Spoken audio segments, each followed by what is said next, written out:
ചീന ഇന്നലെ വൈകിട്ടാണ് അഫ്ഗാനിസ്ഥാനിലെ പക്തിക പ്രവിശ്യയിലെ 2 ജില്ലകളിൽ പാകിസ്ഥാൻ വ്യോമാക്രമണം നടത്തിയത്. 4 തവണയോളം പാക് വിമാനങ്ങൾ ഈ മേഖലയിൽ ആക്രമണം നടത്തി. ജനവാസ മേഖല കേന്ദ്രീകരിച്ച് നടന്ന ഈ ആക്രമണത്തിലാണ് 8 ക്രിക്കറ്റ് താരങ്ങൾ കൊല്ലപ്പെട്ടിരിക്കുന്നത്.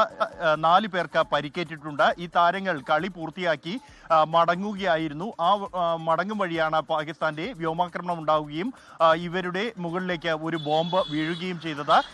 കൂടാതെ പ്രദേശത്ത് 2 സ്ത്രീകളും കുട്ടികളും ഉൾപ്പെടെയുള്ളവരും ഈ ആക്രമണത്തിൽ മരിച്ചതായാണ് പുറത്തുവരുന്ന റിപ്പോർട്ടുകൾ. നിരവധി പേർ പരിക്കേറ്റ് ആശുപത്രിയിലാണ്. ഈ ഒരു ആക്രമണത്തിന്റെ പശ്ചാത്തലത്തിലാണ് പാകിസ്ഥാനും ശ്രീലങ്കയുമായുള്ള ത്രിരാഷ്ട്ര T20 മത്സരത്തിൽ നിന്നും പിന്മാറാനുള്ള തീരുമാനം അഫ്ഗാൻ ക്രിക്കറ്റ് ബോർഡ് പ്രഖ്യാപിച്ചിരിക്കുന്നത്. പാകിസ്ഥാന്റെ ഈ നടപടി അപലപനീയമാണ് എന്നും അഫ്ഗാൻ ക്രിക്കറ്റ് ബോർഡ് പ്രതികരിച്ചിരിക്കുന്നു.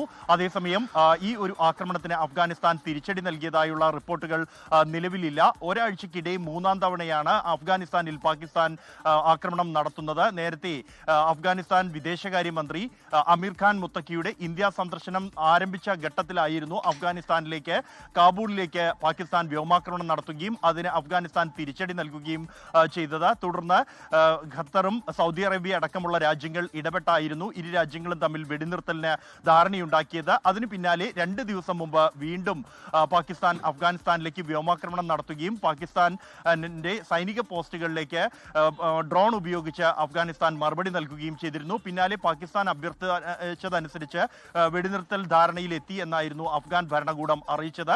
ഇതിന് പിന്നാലെയാണ് ഒരു ദിവസം പിന്നിടുമ്പോൾ പാകിസ്ഥാൻ വീണ്ടും വ്യോമാക്രമണം നടത്തിയിരിക്കുന്നത്. എന്തായാലും ശക്തമായ ഭാഷയിൽ അഫ്ഗാൻ ക്രിക്കറ്റ് ബോർഡും താലിബാൻ ഭരണകൂടവും ഈ ഒരു നടപടിയെ അപലപിച്ചിട്ടുണ്ട്.